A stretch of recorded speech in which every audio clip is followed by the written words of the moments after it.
The breach the morning shift at Observation Station Delta 7 had been perfectly ordinary until the sensors started screaming.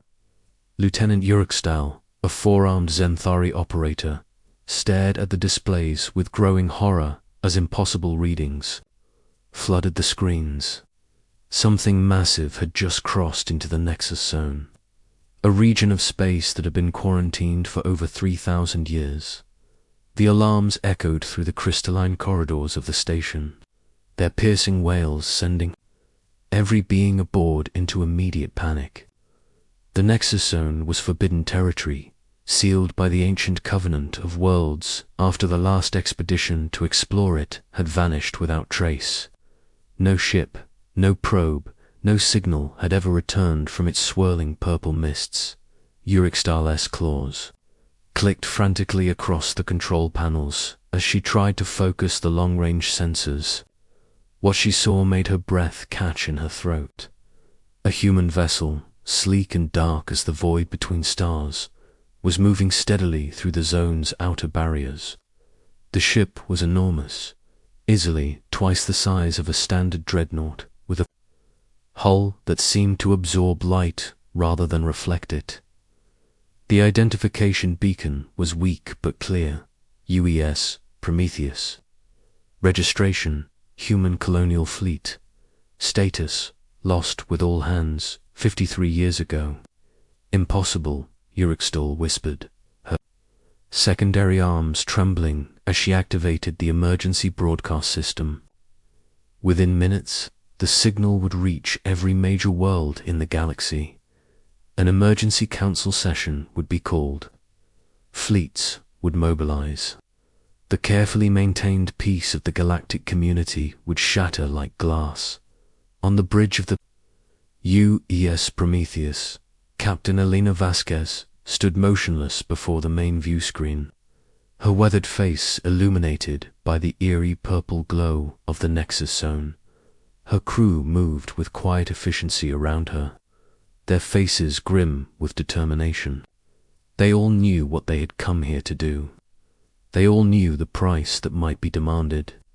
"Ma'am," called out Navigator Singh, "we're getting multiple incoming signals. The entire galaxy is trying to reach us." "Ignore them," Vasquez replied. "Without turning around, we have work to do." Dr. Marcus Chen, the ship's xenobiologist, approached the captain's side. His hair had gone completely white during their long journey, and deep lines creased his face. "Elena, are you certain about this? The risks of doing nothing are greater." She cut him off. "We've had 50 years to study the archives, Marcus, 50 years to learn the truth. The galaxy thinks we're dead, and maybe that's for the best. They won't have to feel responsible for what comes next." Meanwhile, across the galaxy, panic was spreading like wildfire. On the capital world of Zarian Prime, the Great Council convened in emergency session. Representatives from hundreds of species packed the massive amphitheater, their voices raised in fear and anger. At the center of it all stood Zethkar, the Council's chief security officer, a towering insectoid being whose carapace gleamed like polished obsidian. "Order." Zethkar's voice boomed through the chamber, momentarily silencing the chaos. "We face a crisis unlike any in recorded history. A human vessel has violated the sacred quarantine and entered the Nexus Zone." A ripple of horrified whispers ran through the assembly. The Nexus Zone was more than just forbidden territory. According to the oldest legends, it was a prison. Something ancient and terrible slumbered in its depths, something that had required the combined might of a dozen extinct civilizations to contain.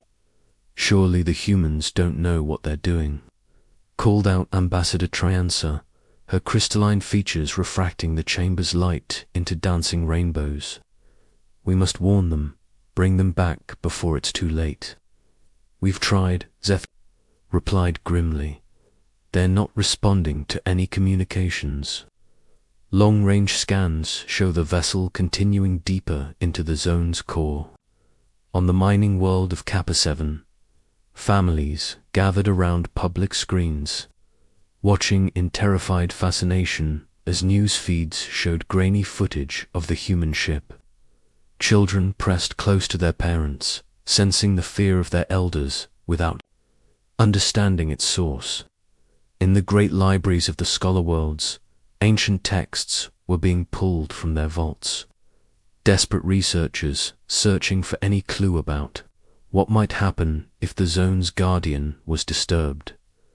Back on observation, Station Delta 7, Eurixtal watched helplessly as more ships appeared on her screens. The human vessel had been joined by others, a Zenthari battlecruiser, 3 Corvan destroyers, and a massive Vexian dreadnought. The combined fleet was heading straight for the Nexus Zone's boundary, clearly intending to stop the Prometheus before it could penetrate deeper. "They'll never catch her in time," muttered Chief Engineer Gorth, his elephant-like trunk curling with anxiety. "That human ship is moving faster than anything I've ever seen. It's like it knows exactly where it's going." The truth was, Captain Vasquez did know exactly where she was going. The archives aboard the Prometheus contained data that no other living being in the galaxy had seen. 50 years ago, when their ship had first been declared lost, they had actually discovered something incredible. Hidden in the ruins of an ancient space station, they had found records that told a very different story about the Nexus Zone than the official histories claimed. The entity imprisoned there wasn't a monster. It wasn't some cosmic horror that had threatened to devour the galaxy. It was something else entirely, and the lie that had been built around it was about to be exposed. "Captain," called out Communications Officer Park, "I'm detecting massive energy signatures from the zone's center. Whatever's in there, it's starting to wake up." Vasquez nodded grimly. "How long until we reach the core?" 18 minutes at current speed. "And the pursuit fleets? 25 minutes, minimum. They won't catch us in time." The pursuing ships pushed their engines to the breaking point, but it was already too late. The human vessel moved through the purple mists of the Nexus Zone, like it belonged there, its dark hull cutting through energy fields that should have torn any ship apart. Captain Morduk, of the Vexian dreadnought Vengeance, watched in frustration as his prey remained just out of reach. "Sir," reported his tactical officer, "the human ship has reached the zone's inner barrier. They're passing through it." Morduk's scaled fists clenched. The inner barrier was supposed to be impenetrable, woven from exotic matter and powered by the cores of dead stars. No ship in galactic history had ever breached it and returned to tell the tale. Deep within the Nexus Zone, something stirred. For 3 millennia, it had slumbered in its prison of light and force, dreaming of stars that had died and worlds that had crumbled to dust. But now, as the human ship approached, consciousness began to return. Ancient senses, vast beyond mortal comprehension, reached out to touch the minds aboard the vessel. What it found there surprised it. Instead of the fear and hostility it had expected, there was understanding, compassion, and something else. Hope. These humans knew the truth. Somehow, impossibly, they had learned what had really happened all those millennia ago.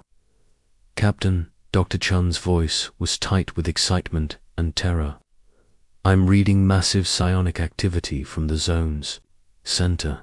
It's trying to communicate." "I know," Vasquez replied quietly. "Open all channels, Marcus. It's time to finally hear what it has to say." As the US Prometheus broke through the final barrier and entered the heart of the Nexus Zone, the watching galaxy held its breath. On every world, on every station, beings pressed close to their screens, waiting to see what would emerge from humanity's moment of ultimate folly. What they saw changed everything. The zone's center was not the hellish wasteland of legend. Instead, it was beautiful beyond description, a vast sphere of crystalline structures surrounding a being of living light. The entity was enormous, its form shifting between states of matter and energy, but there was no malevolence in its presence, only an overwhelming sense of ancient sadness and profound loneliness. "My children," the entity's voice reached every mind simultaneously, carrying across space without need for radio waves or communication arrays. "After so long, someone has finally come who sees the truth. Across the galaxy, the lie that had sustained galactic civilization for 3,000 years began to crumble." The awakening, the entity's voice resonated through every consciousness within 1,000 light-years, carrying with it echoes of memory and truth that shattered the foundations of everything the galaxy believed about its own history. On the bridge of the Prometheus, Captain Vasquez felt tears streaming down her cheeks as the full weight of the being's loneliness washed over her. "We know what they did to you," she said softly, her words somehow carrying across the void to reach the imprisoned guardian. "We found the real records. We know you tried to save them." The entity's form pulsed with something that might have been gratitude. Through the quantum foam and exotic matter of its prison, it had watched civilizations rise and fall, species evolve and go extinct, all while the galaxy believed it was a monster that deserved its fate.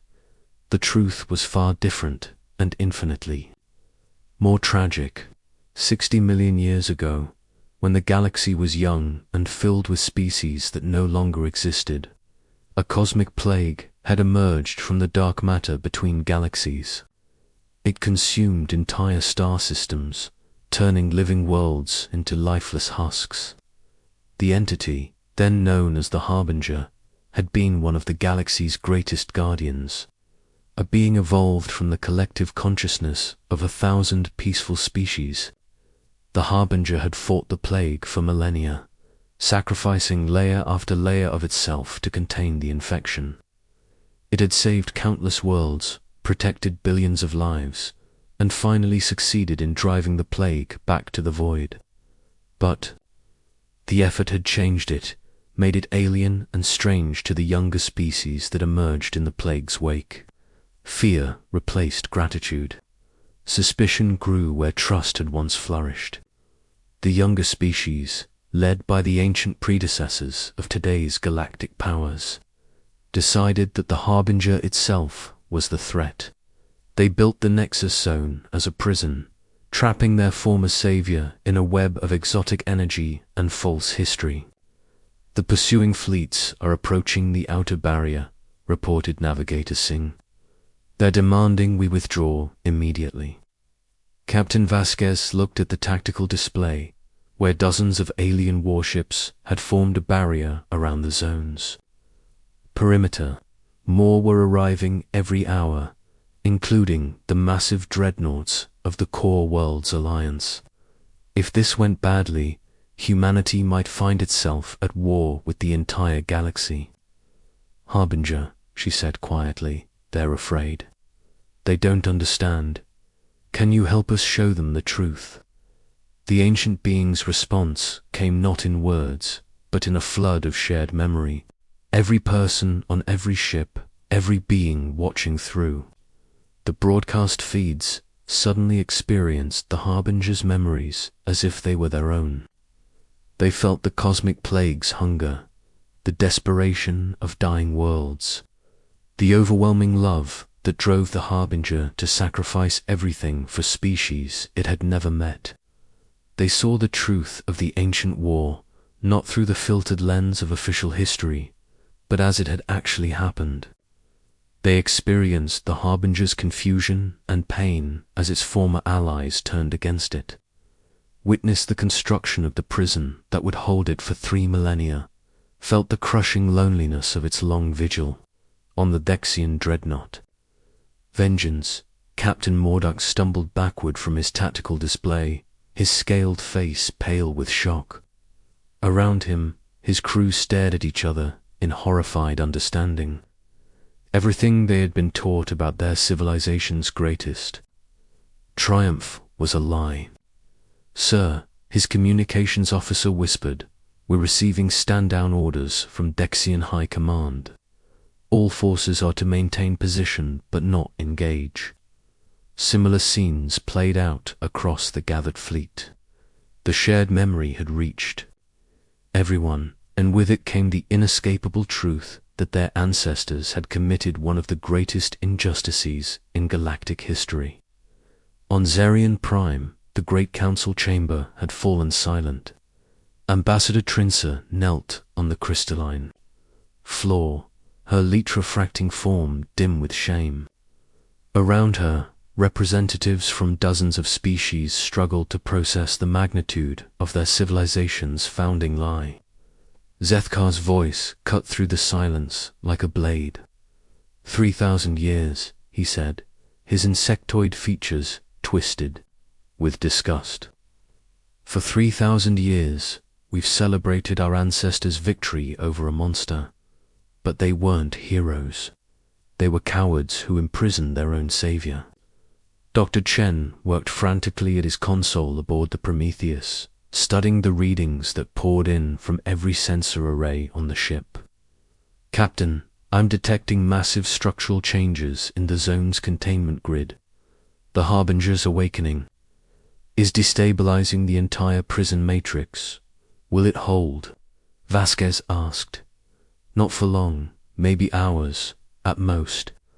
When it fails, the energy release will sterilize half the sector." The Harbinger's voice reached them again, heavy with regret. "Had hoped to spare you this burden, human captain. The prison your ancestors built was more effective than they knew. My long captivity has changed me, made me dangerous in ways I cannot control. When the barriers fall, I may destroy everything within 100 light-years." Captain Vasquez closed, her eyes feeling the weight of an impossible decision. They had come here to free the Harbinger, to right an ancient wrong. But if the cost was the destruction of entire star systems, could she go through with it? There might be another way. Dr. Chen said suddenly, "According to these readings, the Harbinger's instability isn't permanent. It's caused by the interaction between its natural form and the prison's exotic matter. If we can modify our ship's quantum harmonics to match its energy signature, you're talking about a resonance cascade," Navigator Singh interrupted. "That would destroy the Prometheus. But it might stabilize the Harbinger long enough for it to safely break free," Chen finished. "The ship's sacrifice could save millions of lives." Vasquez looked around at her crew, seeing her own resolve reflected in their faces. They had known from the beginning that this mission might be one way. The ghost ship Prometheus and its officially dead crew had spent 50 years preparing for this moment. "All hands," she announced over the ship's intercom, "prepare for quantum harmonics modification. We're going to give our friend here the key to its freedom." Across the gathered fleet, alien commanders watched in amazement as the human ship began to glow with the same ethereal light that surrounded the Harbinger. The Prometheus was transforming itself, becoming a living extension of the ancient Guardian's will. "They're really going to do it," Captain Morduk whispered. "They're going to sacrifice themselves for something that isn't even their species." The resonance cascade began slowly, then accelerated as the ship's quantum matrix aligned itself with the Harbinger's energy signature. The Prometheus became a bridge between the Guardian's consciousness and the exotic matter of its prison, allowing the ancient being to safely interface with its bonds. One by one, the containment barriers began to fall. But instead of the catastrophic explosion everyone feared, There was only a gentle release of energy that washed over the watching fleets like warm sunlight. The Harbinger was free, and its freedom brought not destruction, but healing. The purple mists of the Nexus Zone cleared, revealing a sight that brought gasps of wonder from every observer. Where the prison had once stood, there was now a garden of living crystal that stretched across light years. The Harbinger had transformed its former cage into something beautiful, a monument to forgiveness and hope. "Thank you, Captain Vasquez." The Harbinger's voice was gentle now, no longer carrying the weight of millennia of pain. "Your species has given me what I thought was lost forever, the chance to choose love over revenge." The Prometheus hung in space, its hull darkened and dead, its crew having given their lives to complete their mission. But their sacrifice had bought the galaxy something precious beyond measure, a second chance. In the days that followed, everything changed. The Harbinger became the galaxy's teacher rather than its prisoner, sharing knowledge that advanced every species by thousands of years. The old lies were abandoned, replaced by truth and understanding. And at the heart of it all was the memory of a human crew that had dared to believe in redemption. The galaxy had learned that sometimes the greatest act of heroism was not defeating a monster, but choosing to see the good in something the world had forgotten how to love. And in the end, that choice had made all the difference. The EU's Prometheus was gone, but its legacy lived on in every world that flourished under the Harbinger's gentle guidance, in every species that learned to look beyond fear to find understanding. They had shown the galaxy what it truly meant: to be human, not perfect, not infallible, but willing to sacrifice everything for what was right. And in the vast garden where the Nexus Zone had once been, a monument stood to their memory, built from living crystal and starlight, ensuring that their story would never be forgotten.